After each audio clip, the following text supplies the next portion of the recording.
Broadcasting from the Washington Hilton in Washington, D.C., Solutions Review is on location at Boomi World 2019. Brought to you by Dell Boomi. Hey, it's Doug Atkinson back here at the Community Zone in the Boomi World Expo Hall, joined by Andrew Hawthorn, Solutions Marketing, Retail and Higher Ed. That's right. For Boomi. That's right.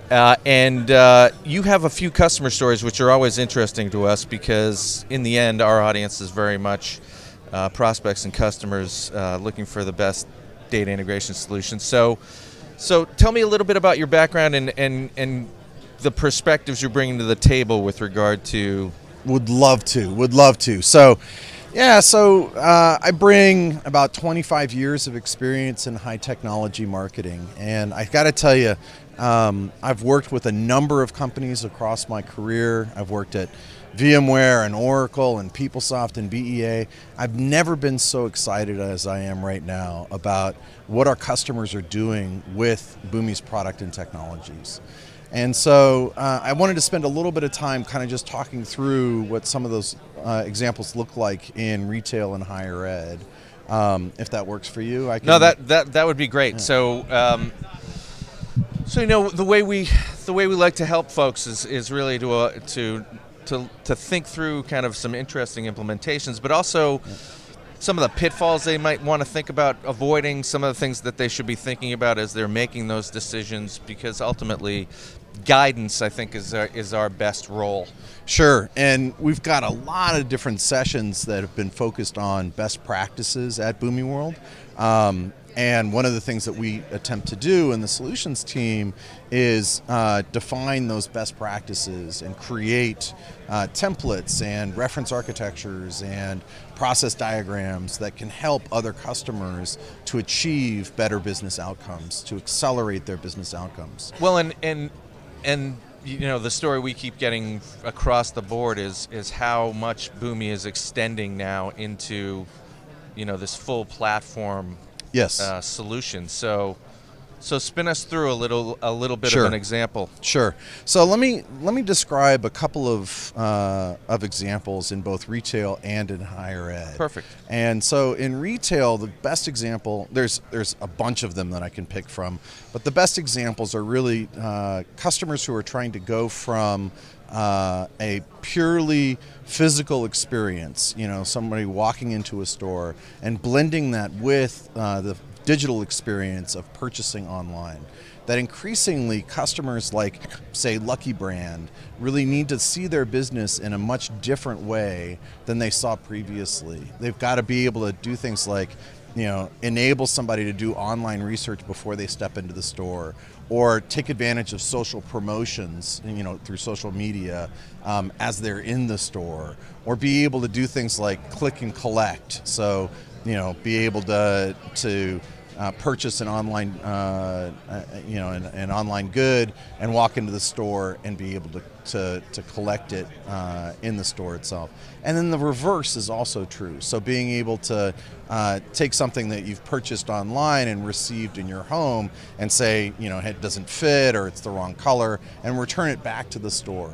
And those kinds of things really require a significant amount of not just digital integration, but process integration, really being able to understand business models and really altering the direction that a lot of these companies are going with. It's really a real fundamental shift in the way that those companies are operating. Well, and that's another theme that we're hearing more and more is the idea of helping legacy businesses try to compete in a digital age against disruptive companies that are coming in fully digital right out of the box. That's right. And in fact, what's fascinating to me is that we've got companies on both sides of that extreme. We've got customers who are digital first customers. Untuckit is a great example of that. Bonobos, Cole Haan, others, where they really are starting out from a digital experience and bridging more into their retail environments and they have to spin up distribution channels, and they have to, employ different technologies in order to ensure that they can actually reach out to those organizations and provide them with the same kind of service and same kind of customer experience that they provide online. Well, and this is the digital transformation that everybody's talking about, right? It's really starting to leverage the amazing technologies that are available, but doing it in a way that fits, what they're able to do culturally, what they're able to do politically, yes. internally. Yes. And those are all considerations as well. That's absolutely correct. And so there are some great examples of taking existing legacy systems. Another great example that was mentioned today is Jack in the Box, where they have 2,200 existing point-of-sale solutions. So these are the cash registers that you see behind the counter. And they need to be able to integrate those with new technologies like Uber Eats or Grubhub, and be able to enable somebody to purchase through those different channels and have them all tie back down to the point-of-sale solution. What makes this very interesting for a lot of retailers is that Jack in the Box has a number of it has a franchisee model, so it has a number of different types of point-of-sale solutions that exist throughout their entire environment. Right. So you have to be able to support a completely different set of technologies in one store as you do for another store. And a lot of retailers have that same exact problem, right? They have legacy technologies that exist in their infrastructure, and they've got to be able to support those and bring them up to the future. We have another great example with Schwab here talking today. They have a fantastic demo where they've taken a mainframe point-of-sale solution. So this is a green screen. You've probably seen these back in the 70s, where there's literally a green screen, green text on a black background, where you go in and you basically type in the customer's name, and it takes 3 or 4 seconds, and it comes back with a return, and it's not graphical in any way, shape, or form. So they've got, really ancient technology here, right? Right. And what they've done is they've implemented a flow, a Boomi flow on top of it that allows for their customer service agents to walk into a particular customer on the shop floor, and they're a tire dealership, and take down the the license plate of that particular customer. And they can do an immediate API call to find out what's the original equipment, what's the original tires on that vehicle, what's the mileage of that vehicle, what's the mileage of the tires, how much have they worn, and what needs to be replaced on that. And then give the customer a catalog on a mobile device right there in front of them that has pictures of each tire that they could possibly choose from, and then enable the customer to make those decisions in real time, and then put all of that back into the systems of record without ever having to change the green screen implementation that they still have in the background. That's pretty slick, yeah. It's very slick. It's basically taking existing technologies and bringing them into today's day and age, and providing the kind of customer experience that young millennials really expect, right? You don't want to go into a store and basically have to exchange with somebody through a device that it's on a CRT monitor and goes back to a KICS interface and all the rest of that kind of stuff. So you mentioned higher ed. I'm curious about a good higher ed example. Yeah, so we've got, there are almost 100 higher ed customers here now, and I've been talking to tons of them, and it's really about